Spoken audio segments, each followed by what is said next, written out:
Alright, I get this comment, this sentiment a lot that, Star, you have to build a life for yourself. You have to buy into the same institutions that we've all bought into, that society has generally agreed are correct. Marriage, having a job, um, you know, having social friendships in real life, going out regularly, these kind of things. These are things that people believe to generally make them happy. I smoke marijuana on the weekend and my wife has sex with me at this time.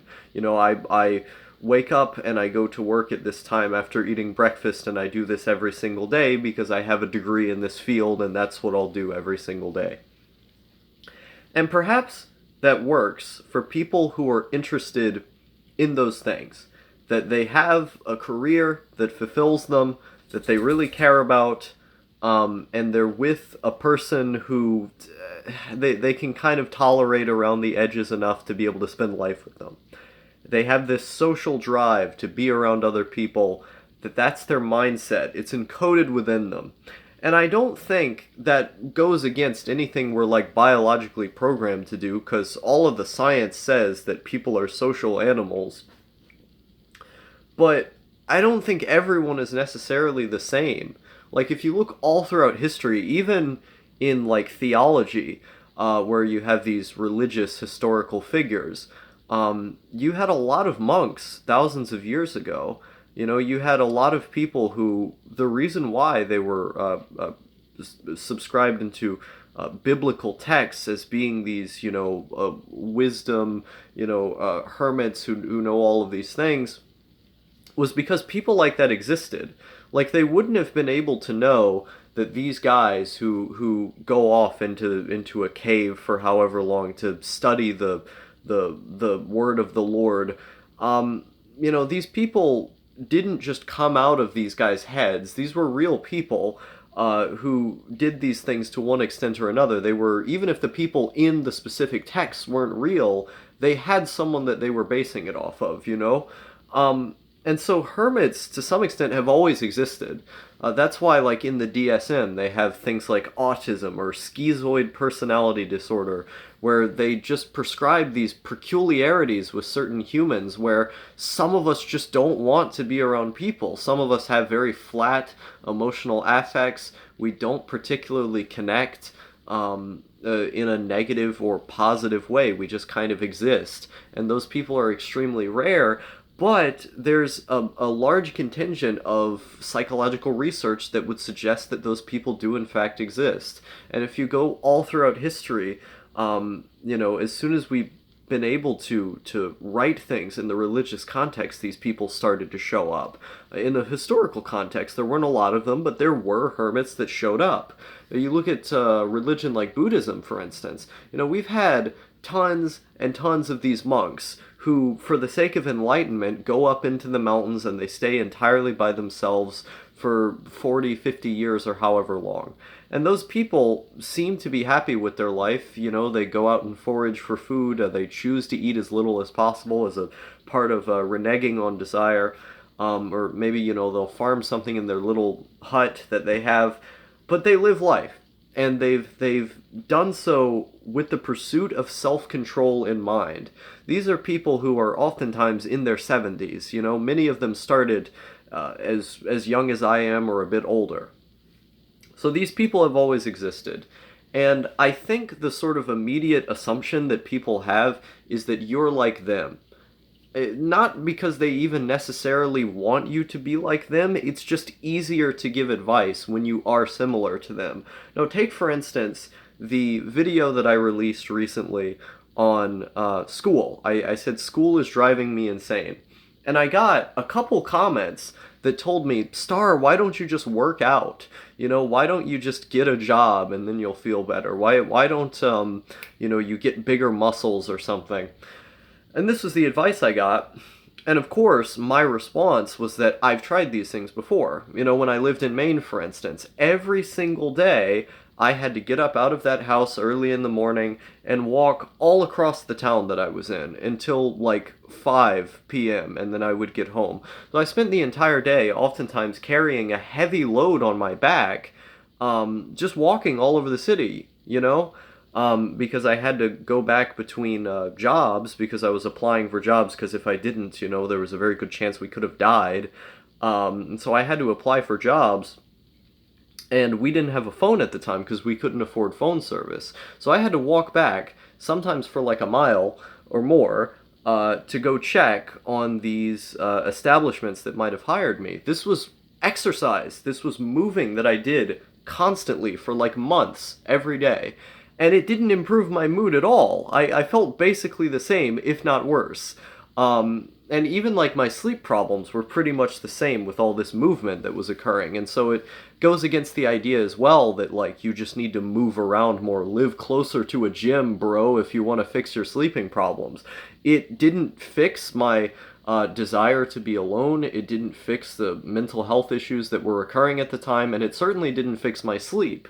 And so that's one train of logic that people have. You know, naturally you're made to move and exercise because human evolution dictates that. Well, yes, there's certainly a logical argument to be made there, but I'm one of those exceptions, not to say that, like, oh, I'm so special or anything. You know, I'm not trying to present this like I'm the most unique guy, but there are certain people who just have different brain chemistry, whose, you know, body of experiences when they were young coincide with these strange variations in their genetics that they have that aren't the same as other people. And so if you combine those really weird experiences with their really weird genetics, then you're going to get outliers in society. And history shows that those outliers exist. You know, one of the early things that I said to my mom, this was one of the earliest things, is that she would ask me if I wanted to do something with her. And what I would say was by self. I didn't even know how to say by myself. I would listen to like what my parents were saying, and I would try to like pick out the words. And so I said, by self, by self. Do you want to do anything with me? No, by self, you know? And so I would do this all the time when I was like drawing or playing outside because I had a very, very vivid imagination. I had a clear picture in my head of what was going on. And so I liked this. I liked being able to kind of manipulate the surroundings around me by using fantasy and kind of enveloping myself in these environments more than I liked other people. And this was concurrent, like, for years at that point. You know, not just when I was early into being a toddler, but also onward. And part of that kind of coincided with my parents becoming more and more distant from me, not really wanting to interact, to saying, you know, go in your room, you're boring, I don't want to hear this and that. Um, and so that didn't necessarily help, but I was the type of person who could handle that. I was the type of person who enjoyed that isolation because I just spent hours and hours thinking every day. That's all I did, is that I had these very vivid fantasies, and I enjoyed that. I enjoyed the act of not having friends. I didn't actually go to school until I was 12 and a half, and by the time that I did, I was alienated from everyone around me. If not bullied, then completely bored by them. And this was true in middle school all throughout. This was true through the next year that I took in homeschool. This was true in high school until the couple of months in which I decided to drop out again. And this is true in high school right now. This has been true with all of those people that I've attempted to meet in parks, that I read the How to Win Friends and Influence People, the Thinking Fast and Slow, and all of these other things. And apply the techniques, the cognitive behavioral therapy textbooks, apply these techniques, replace the negative thoughts with positive ones, look on the bright side, try to empathize with the struggles of other people and find the most interesting things about them, present yourself in the most charismatic way that you can, try and find the things that they like, ask good questions but not too many. You know, I applied all of these charismatic tactics things to what I was doing, and it didn't interest me. I met people, sure, and I was able to present the mask of interest. I was able to find people who were even pretty unique at times, volunteering, going to school, or just coming up to random people. And yet I was never interested by it. There was no anxiety in the act, but there was something about just being around them, even in the instances where I wasn't sad. And in most instances when I interact with people, I am sad because I just don't want to. But in the ones where I was not, I was completely bored. Even if the person was like moderately interesting, like had a kind of unique story, had a little bit more going on, I just didn't want to be around them because I was more interested by what was in my room. Or not even in my room, just walking down the street, just looking at nature and kind of thinking about it. What music I could listen to, what podcast I could listen to, what next step I could take in my own hobbies, in my own personal pursuits. That was always way more fulfilling for me. Where I look at, who I was before I went back into school, and there were a number of really bad days that I had, but the number of bad days that I had are nothing in comparison to the amount of bad days that I've had in school in the past and certainly now. Um, you know, the fulfillment that I got from writing or making these videos or expanding my knowledge by reading and researching things, by just laying on my bed, by meditating, by doing, playing video games or doing anything, um, was monumentally more satisfying than clocking myself into school, clocking myself into this farm work stuff, trying to play their game, trying to go out and volunteer and all these other things, go out and get exercise, go out and get a better diet. All of these things didn't really add up to anything for me, and I found myself infinitely more satisfied and interested in being alone, in being by myself. And while I present myself as this, didactic, charismatic figure on these videos who can talk on and on and on and use these social manipulations, that is not the case in real life. In real life, and there are only a few contradictions that I can think of this, where, meeting online friends, I talked more similar to as I do in videos. It's tiring. It's really hard to do that, but I did.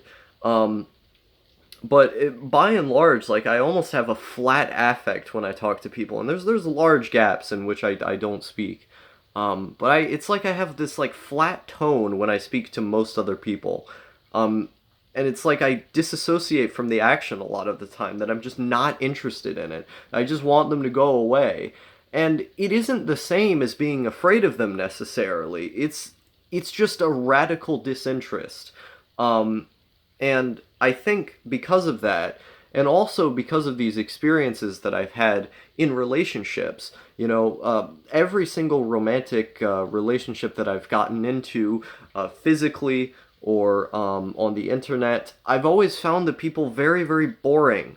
Even if I was in love with them, I didn't want to spend, however much of the day with them. I didn't want to spend every day with them. I didn't even want to message them a lot of the time. And this was whilst feeling a sense of love for them, feeling a romance. And the interesting thing, I think, about romance is that the moment that you decide, I want to love this person, is the moment that you're lying that you're lying to yourself.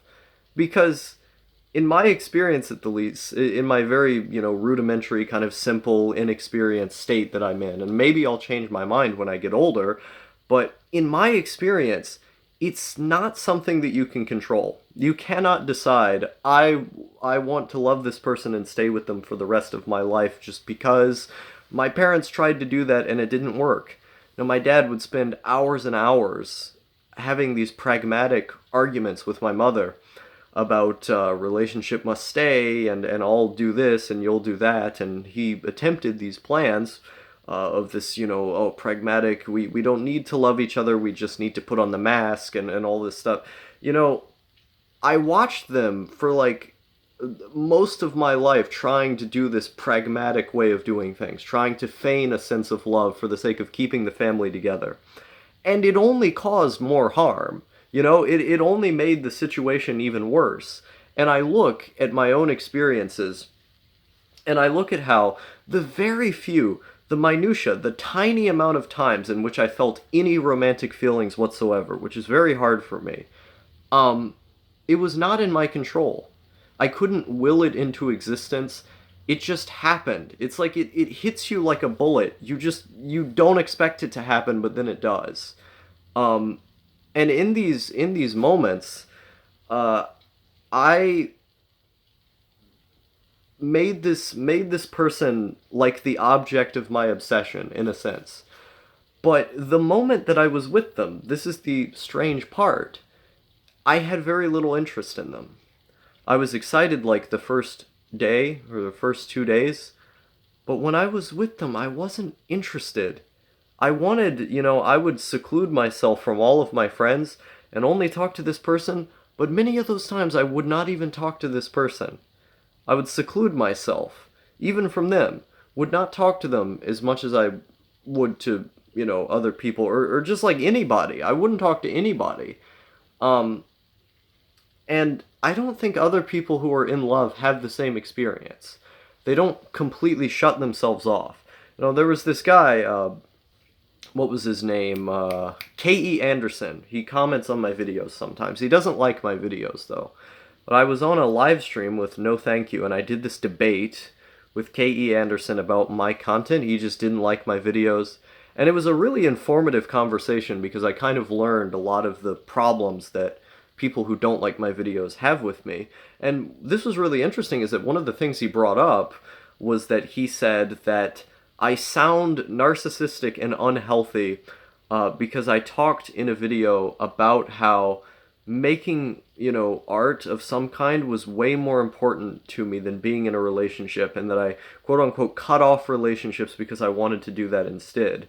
And I think it represents a fundamental disconnect that I have with other people, where he can say that, and I brought up this idea of, well, how about a balance between isolation and being with the person? And then he said, there is no balance. You cannot talk about this balance because the very fact that you're bringing up this balance is the problem.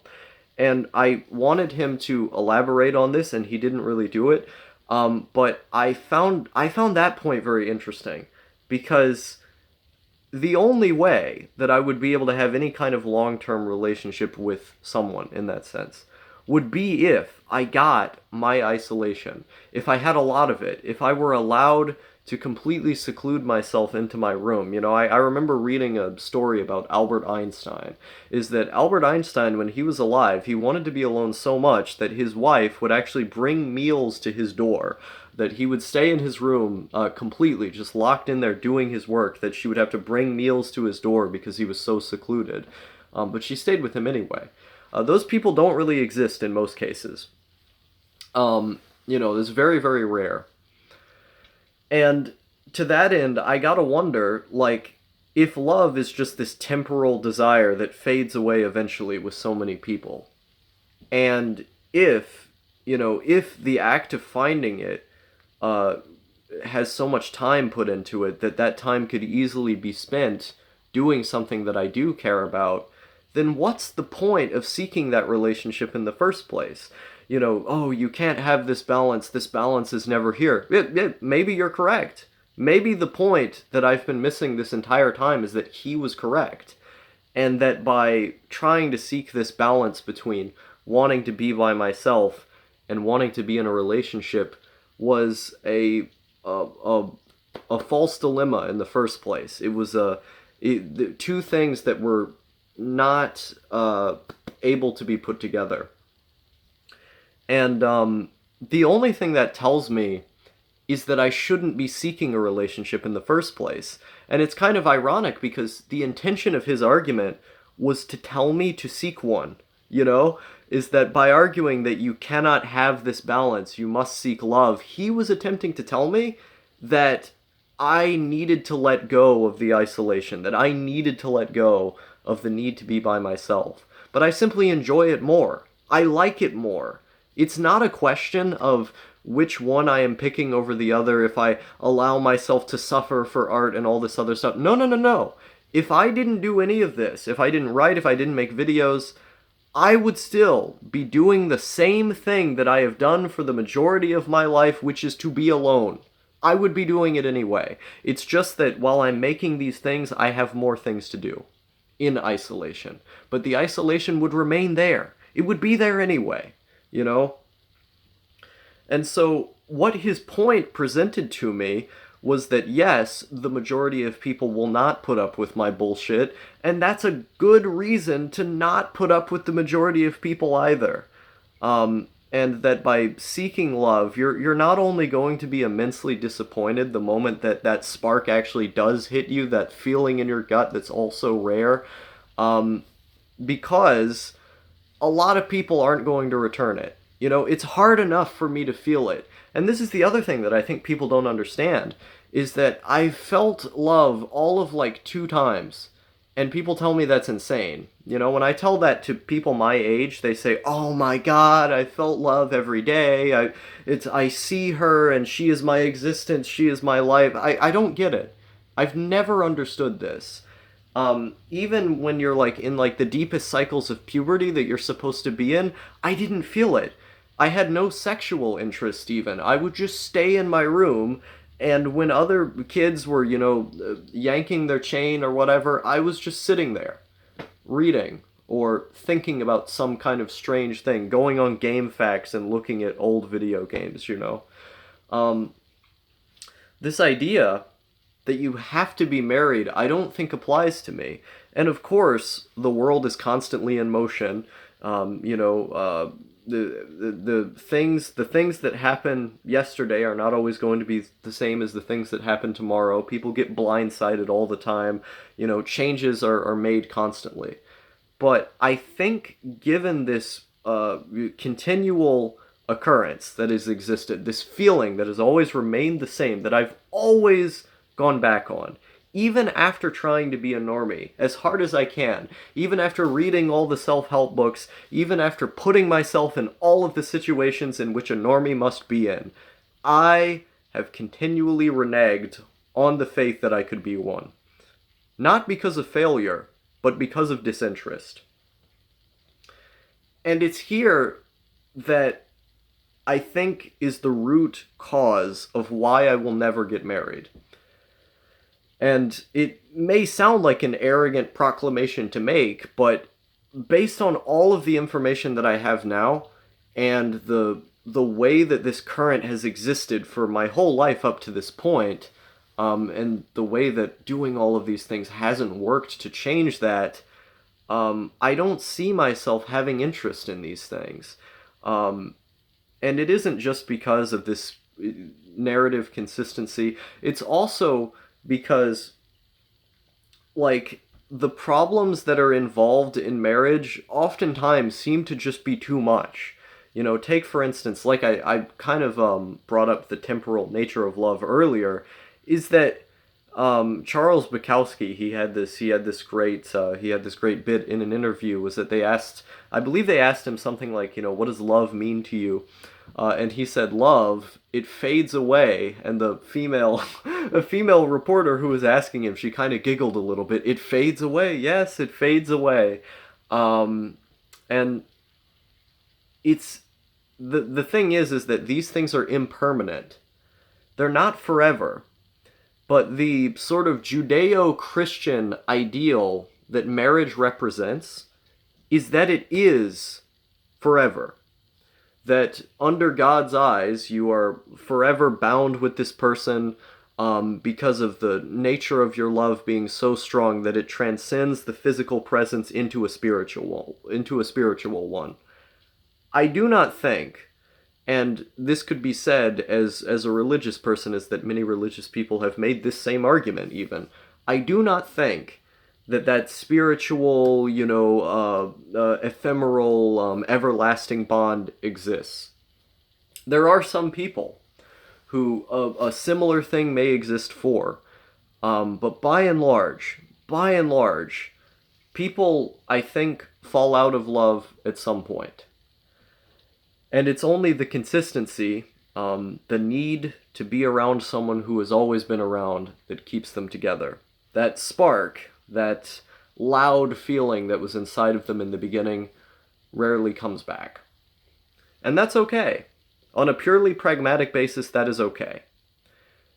But as someone who does not like to socialize, and someone who's not even that interested in romance in the first place, if the intensity of that feeling becomes so rare that after decades of being this person you never feel it, what is the point of being with that person over being with yourself?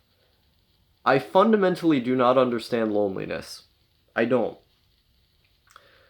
I do not remember a time where I felt lonely. If I have, it was usually with other people. The times in which I remember feeling loneliness the most are when I was in school at a lunch table and everyone was talking and I would be talking with them. I would have things to say, but I wouldn't want to be saying them. I would want to be by myself. I wouldn't even want to be there. There have been times where I was at parties organized by family members of these other folks, and I would just be there. Sometimes I would make a scene, I would make myself the center of attention. And it didn't feel like it was for anything. It didn't feel like that by making an image of myself, by projecting some kind of language off to the people, that I was doing anything. It just felt like I existed. There was nothing positive being received from it. And other people, they think that's insane. The moment they get the attention on them is the moment that they feel a little bit better. Because that's the human survival mindset in motion, I have to have my tribe look at me because the more useful I am to my tribe is the more likely I'll survive, But I don't relate to that. I don't relate to the desire to have other people in my life. Yesterday was the first time I did a voice call in 3 months. 3 months! You imagine that. I hadn't been on Discord for more than 2 weeks at that point. And that's just text chat. Most of what I use Discord is for text chat with a very, very limited number of people. I didn't even have the energy to do that. Let alone try and seek out people in the real world, just because I didn't want to. Other people, after like a couple months or after a couple weeks of being alone, they think, oh my god, I'm so depressed, I crave the attention. I crave the ability to be around other people. I think hell is other people. I dislike it so heavily that the more time that I can spend alone is the more time that I feel closer to, if that is your thing, some kind of God, And that's the hardest part about this to explain, is that for most people, they feel a longing sense of loneliness or some kind at one point in their life. At one point they felt it. At one point they felt the desire to have romance. And the very few times in which I wanted romance, it was, by and large, due to the fact that I thought there was no other option. That I thought my depression was just this thing that was going to cling to me forever, and that the only way I could fix it was by buying into the meme. And by the time I did, I noticed it wasn't for me. And by the time many of these mental health issues became more under wraps, easier to control, easier to deal with, I put myself in the same normie situations again, to try to do them a different way, to do them with a different head. And the result was ultimately the same. And if you feel loneliness at all, regularly, if you felt it in big ways, then perhaps marriage might be for you. Perhaps the temporalness of love, the impermanence of it, doesn't quite matter as much. That by the time it's gone, you just want to be with someone who you've been with for a very long time, and that's the reason you stay together. Okay, I don't see a problem with that, but I'm not one of those people. I'm not one of those people who gets lonely. I'm not one of those people who desires a strong connection with somebody else, or even any connection most of the time. I'm not someone who actively seeks out romance or even enjoys it. The times in which I felt it which, as I said, have been incredibly rare, it was more like suffering than it was enjoyment. Because that person wanted more out of me than I could give. That person wanted me to talk to them every day when I just couldn't. That person wanted me to be more social than I was, to be more of a human, to not be this machine that's made to create things or to sit around thinking all the time and to consume media. And it could go into the antinatalist question as well. I mean, I've made a video about why I think birth is immoral. But in short, the reason I would never get married is because I just can't. I just can't tolerate people. Like, it doesn't even go into any, like, misogynism or anything like this. Like, I think there are good women who exist in this kind of thing, just as I think there are good men who exist. It's just that society conditions people to be bad on the whole. On the whole, society is very, very unhealthy. And there's a number of reasons for this. In other countries, the levels of health are better, but here it's really bad. And here people are very uneducated. There's a number of systemic reasons for that. Do I think that I would be more likely to be in love if people were more educated, kind, showed more empathy? Perhaps. But I don't think it's as likely as the fact that I would most likely be alone anyway. Because this is what I like the most. It's not as a result of alienation from other people. I think that's the important thing, is that alienation rarely affects me. You know, people saying, I don't accept you, Star, I'm gonna bang my wrist against you and I hate you and all this other kind of stuff. Who cares? You said something. Alright, that's your opinion. Now fuck off and move on. You know, it's not alienation from other people. It's a lack of desire to be around people, period. If everyone in the world liked me, and there are many people who have liked me quite a lot who I've just ghosted, it wouldn't do very much. I don't have a desire to be a part of a family. I think this is the important thing, is that often they tell you the only way you can be happy long term is if you have some sort of family that you're dedicated to in the long term, that it alleviates boredom somehow. And for many people this must be true, but that baseline desire to be one in the first place is not something that I can feel.